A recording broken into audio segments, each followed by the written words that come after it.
Oula. My name is Eddie, and I have lived with psychosis for most of my life. To me, psychosis means living in a different reality. Reality C'est intéressant that ça. isn't shared with other people. Often living with psychosis is dark and miserable. While experiencing psychosis, I've got to hear the voice of God, Ok. Enfin, the opposite. c'est marrant qu'il parle de Dieu du coup. Seen and spoken with Il parle avec des angels anges, il parle des anges. and been to J'ai hell même vécu l'enfer. itself. En fait, c'est ça qui est bizarre.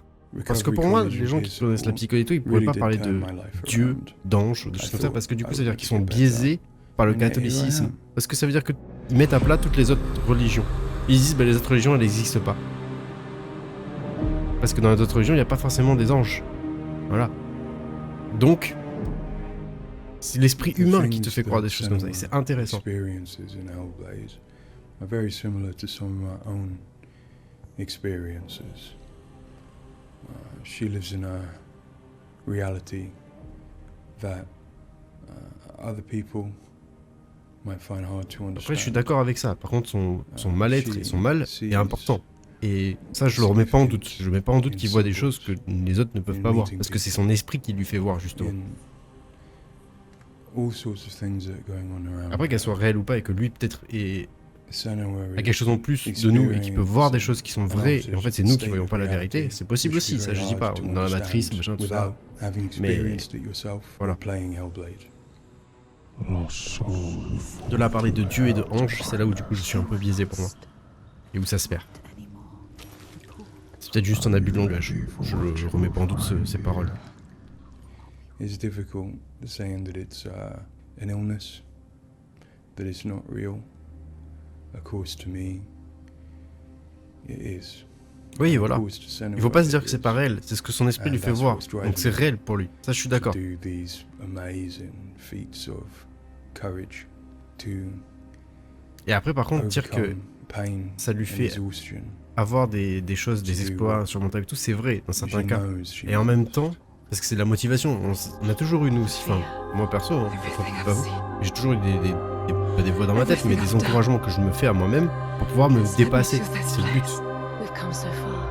C'est de pouvoir se dépasser, justement, se croire en soi pour pouvoir se dépasser. Et se In bouger, Senua'S justement. Saga Hellblade II, we tell the second part of the story of Senua, a Celtic warrior who, like Eddie, has experiences of psychosis. Après, il faut voir si c'est Seeing pas the que dans world sa in tête a que ça se unique passe, donc way du coup, c'est and pas des vrais existing in a reality unshared by others. At a surface level, this manifests for Senua in seeing things that others don't, hearing things that others don't, and having unique beliefs about the world. My name's Paul Fletcher. Par contre, je suis désolé, mais moi je trouve que le 1 était mieux que le 2 quand même, de Senua'S. Le 2 est moins dans justement ce truc de psychose et de folie, et plus dans... Parce qu'en fait, dans le 1, il y avait que Senua'S. C'était que dans sa tête à elle. Et c'était son propre combat intérieur. C'est potentiellement, elle voyait des esprits et tout, tu te battais, tu combattais, tu faisais du combat, mais contre des esprits qui n'existaient même pas, si ça se trouve. Voilà, parce que c'était juste dans sa tête. Et ça, c'était intéressant du coup. Et là, il y a des vrais ennemis, donc pourquoi pas, et en même temps des faux ennemis, et en même temps, il y a des gens qui peuvent voir aussi les titans, les géants, les machins, et donc du coup il y a un aspect de... En fait c'est réel, c'est pas réel, mais c'est réel, vous voyez, parce que tout le monde peut le voir, mais tout le monde n'est pas fou, c'est pas possible. Entre guillemets, fou, je dis fou, mais c'est pas fou, mais voit les choses, les mêmes choses. Donc c'est compliqué dans ce sens-là. C'est pour ça que le 2, pour moi, il sort un petit peu de ses droits, je sais pas comment dire, et du fait que j'y crois moins et que je suis moins dedans. A person with psychosis might experience changes in their perceptions and their beliefs. For example, they might see Et vous or voyez hear que things par that contre other j'avais dit people peut-être que can't. c'était ma carte graphique qui allait pas et tout parce And que they might come to les believe graphismes sont things pas that ouf et are tout, quite mais non, même dans la vidéo qui est une uncharacteristic vidéo for them. YouTube, For example, they les might graphismes feel sont un peu comme ça somebody, cassés, donc ça veut dire que perhaps c'est being dans le very jeu close to point. them, Et is c'est dommage intent on aussi ça trying to pour le harm coup. them. Now, Un jeu qui vient de it's sortir. very important to remember C'est un peu comme si c'était pas lisse en fait, ça a pas été lissé, il y a pas eu un petit coup de peaufinage à la fin. Là, vous voyez, c'est propre, c'est clair, et il y a des moments où ça devient un peu moins lisse.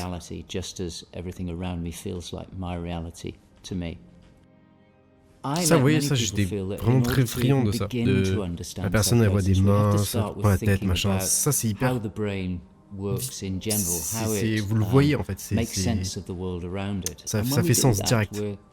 Repeatedly confronted with Ça rentre dans l'esprit, ça vous montre un petit peu le mal-être des personnes ce qu'ils peuvent ressentir. But it actually relies on what it already knows, on its predictions, its anticipations. Le fait de quand on était seul dans la grotte aussi, qu'on avait une épée pour pouvoir se défendre, que c'était bien, et que du coup on doit perdre l'épée, on doit s'abandonner en fait et prendre ce risque-là pour pouvoir se dépasser. Vous voyez, il y a plein de métaphores là-dedans et le jeu fait comprendre ce genre de choses qui est cool, je trouve.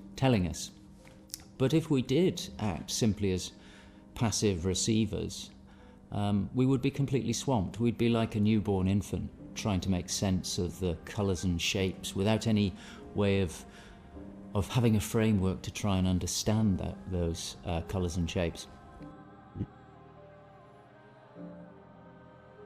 Our senses are bombarded with information from the world that's rapid, it's intensive, it is noisy, ambiguous, unreliable. And if we were to try and make sense of that without imposing patterns and expectations, then it would be like trying to assemble a multi-dimensional jigsaw without knowing what the picture was on the box. Many of us think that the brain ultimately is an organ that makes predictions.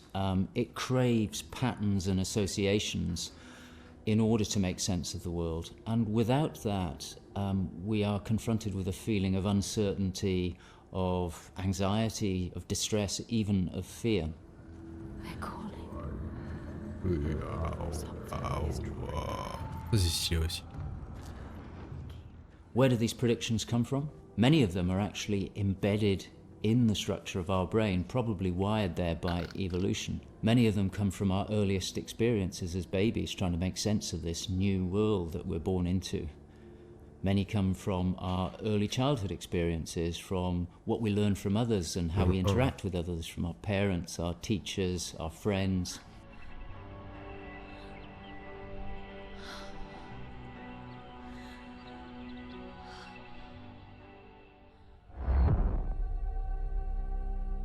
We all have a feeling that we're directly in contact with an objective reality, but it's probably the case that what we experience as our constructed model of the world is a blend of the evidence of our senses, but also what we are predicting or expecting from the world.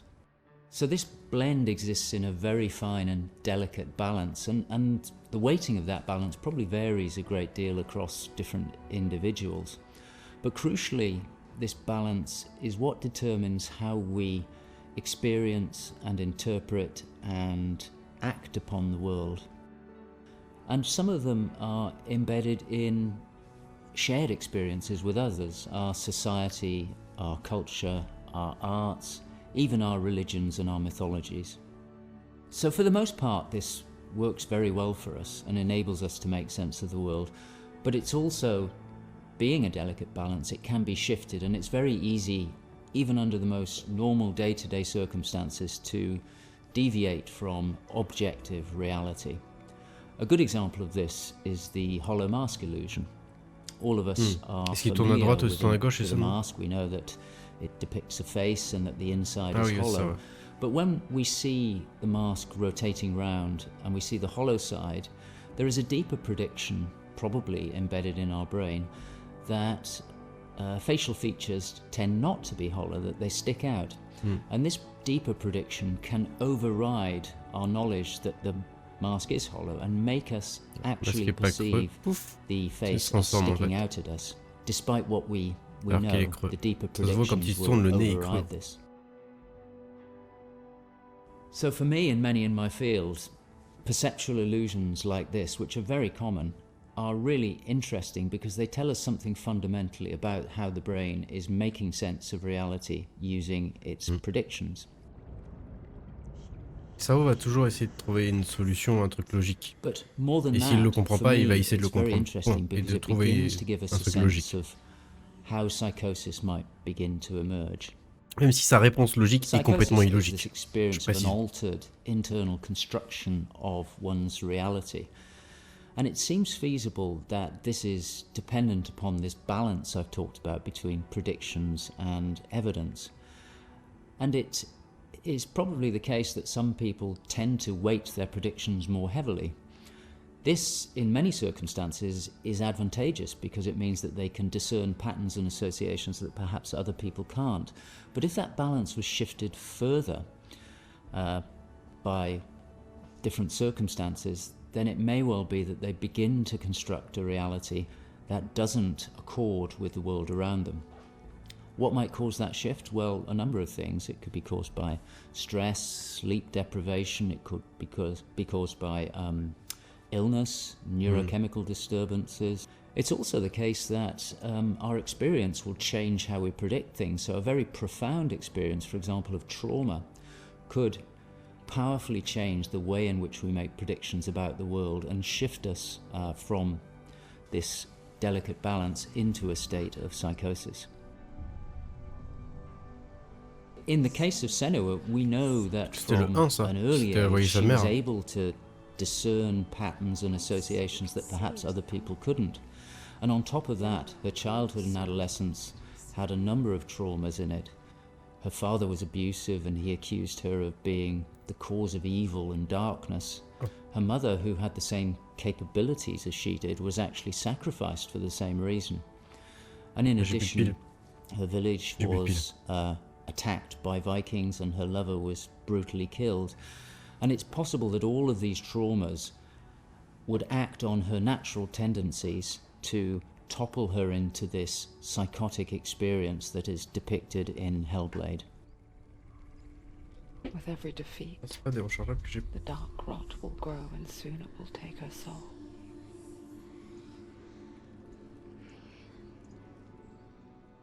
In Hellblade Senua'S Sacrifice, we find Senua discovering and understanding her experiences. They're relatively new to her, and the pain and torment feels at its most acute. Having travelled to a new place, with a mind full of her trauma and truth stories of the Vikings, she embarks on a journey of coming to terms with what has happened in her life. Ultimately, rather than finding the unachievable certainty of rescuing Dillion, she achieves certainty in the realization that Dillion is gone forever. She learns to accept his death, and in turn, her experiences of psychosis. Even in darkness, the wonder and the beauty of Ouais, bah c'était ça le problème, c'est qu'elle pensait que c'était son mari, enfin son... Oui, son mari qui l'appelait en fait. Et qui lui disait... Senua'S Saga, we find Senua at a different place on Eh, achète-toi un micro par contre, toi. Empowered with the sense that she has overcome her own darkness, she's now compelled to follow a new quest, to save her people from that same darkness. You smell their fear. He's here. Death is coming. Look at the bones. Death is coming. Look at the bones. That's going to be you. That's going to be everyone. In Sacrifice, Senua's psychosis is acute and all-consuming. She is preoccupied and absorbed by her experiences. To some extent, she is enveloped and enslaved by the darkness. She cannot ignore her voices and visions. She's totally committed to the quest within her altered reality. In Saga, there has been some resolution to this. There's no miracle recovery. She still experiences the voices and visions. She still has a changed reality. But the balance of power has shifted. She is the one who is able to be in control. She's able to resist and challenge the voices.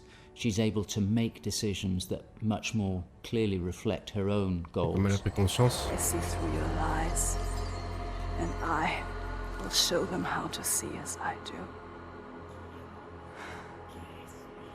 I will not appease your gods. I will destroy them. And in addition, in Saga, she is able to encompass the reality of others. C'est là où c'est intéressant. She sees them for the constructions that they are, and she is able to interact with them. Ça, and I think that's a very powerful change and a very important area to explore. They have lost everything. In Saga, we've had the opportunity to explore the next phase of Senua's mental health journey. One where she's come to a place of understanding, but where she and us as creators have new challenges to overcome. Where Senua's belief system will clash with that of others. Excusez-moi. Her experiences will play out in the presence of people who don't share her perspective, and where she feels a new sense of power in being chosen for the quest, but also a new weakness, bowing underneath the weight of responsibility that sits on her shoulders. Wait.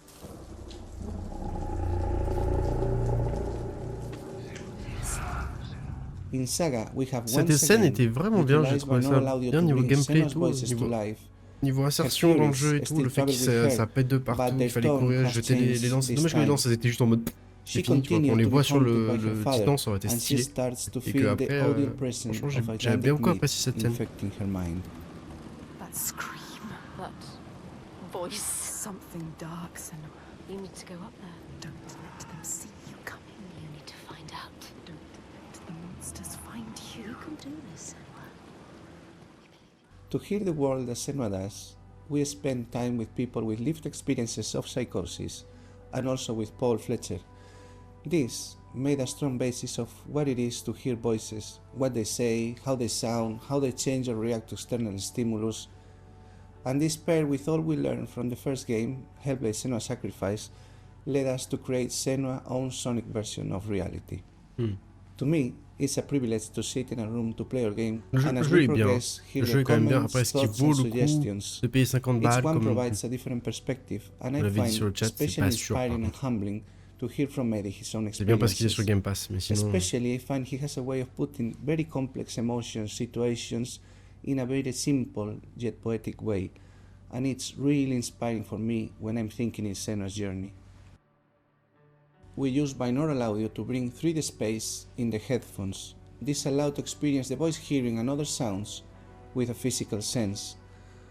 Also extremely important is the performance of the voices. Pour parler, and for that, we bouger have à been droite, à collaborating with gauche. Helen and Abby, our Furies. C'est pas juste un micro et puis eux, niveau logiciel, ils ont fait un à droite à gauche. Non, ils ont fait comme si... The way we perform is important bouger as dans well, la tête, c'est incroyable par contre, de savoir qu'ils ont fait comme ça. J'aurais vraiment cru que c'était juste une voice line et puis après ils le mettent à droite à gauche au niveau logiciel quoi.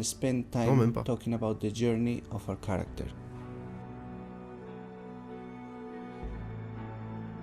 Ça aussi, là, je sais pas où ça a été tourné, ça a l'air d'être incroyable l'endroit. Peut-être qu'Islande, hein, mais is connected in some way with the emotion that Senua is experiencing as she travels through Iceland, from the sounds of the nature to some of the musical moments. What's a sign? Beyond of its uniqueness or not, I find that for me, something extremely important is to create a connection beyond the game.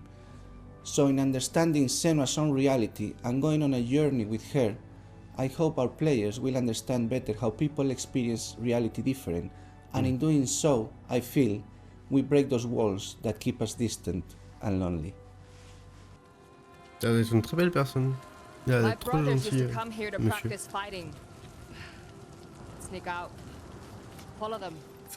Ça par contre, au niveau capture et déplacement des personnages, que ce soit même dans le combat, j'ai trouvé ça très réaliste. Et ça c'est vraiment très fort pour le jeu. Ça m'a fait très plaisir de le voir. Quand elle escaladait, quand elle parlait, quand elle communiquait, elle marchait, même l'autre qui avait sa blessure qui marchait. Franchement ça, ils sont pas chiés là-dessus, c'est incroyable. Et s'ils arrivent à récupérer ce source code ou je sais pas, à faire un truc qui était...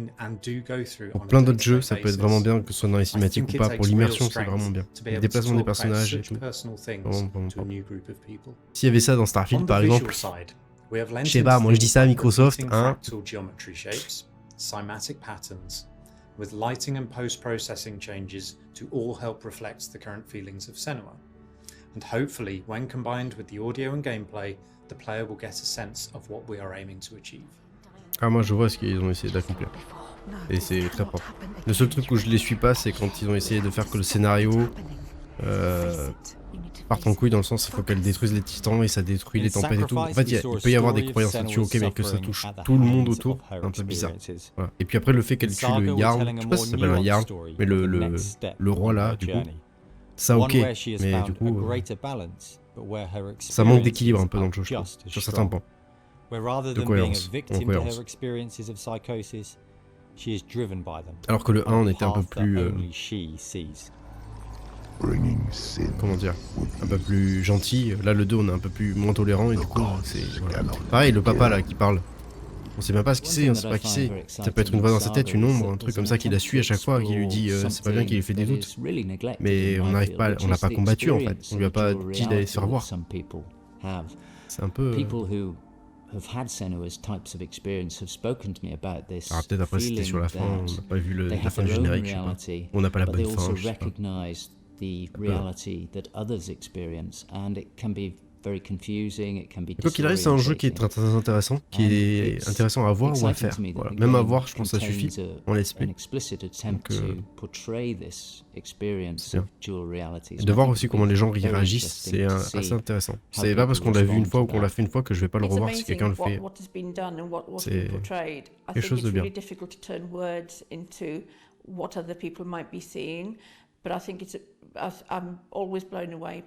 What Ninja Theory come up with for their games. Oui, parce que là, en fait, c'est quoi? C'est les producteurs, les scénaristes, c'est pas du tout l'équipe de dev, là. You know, the things that she sees and the sounds of the voices that she has. I think they're pretty realistic. She's getting closer. Yes, she can feel it. I hope that the game will help people who maybe don't understand psychosis or don't know very much about it to start with. I think by experiencing some of what they will do in the game, I think it brings to life a little bit of what it's like to have psychosis. And I think hopefully people will learn from it. Alors c'est pas du tout le projet, c'est les gens qui... c'est les consultants, ça. Now I'm working as a peer support worker, and what that means is that in my case, in the job that I have in my role, it means that I go to see my people, to see my peers. We talk about how things have been. The way that Hellblade has captured the experience of psychosis is nothing like I've ever seen before in terms of its realism, in terms of its fairness to people like me.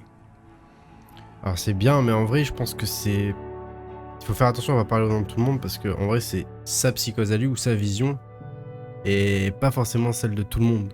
Donc ça doit toucher beaucoup de monde, mais je suis sûr qu'il y en a qui se reconnaissent pas du tout et qu'ils ont une psychose aussi. Et il faut pas se dire que c'est une généralité non plus.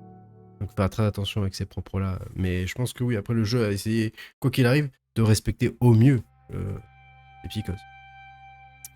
Elle a élevé l'histoire jusqu'à présent, donc ça c'était juste l'histoire de Senua'S, donc on s'en fiche un peu. Ok. Écoutez YouTube, parce que vous avez vu un petit peu de rap et tout, je pense que ça sera une vidéo à part, un petit bonus que je mettrai... comme ça, je sais pas si je la mettrai sur la chaîne principale en vrai parce que c'était assez intéressant, donc pourquoi pas, je la couperai et je mettrai une intro et puis voilà. En tout cas je vous fais des bisous, merci beaucoup d'avoir regardé, un petit like, un petit commentaire si vous avez apprécié, et puis je vous invite à voir le let's play si vous l'avez pas vu, si vous me découvrez par cette vidéo ou si vous découvrez Hellblade par cette vidéo là. Des bisous.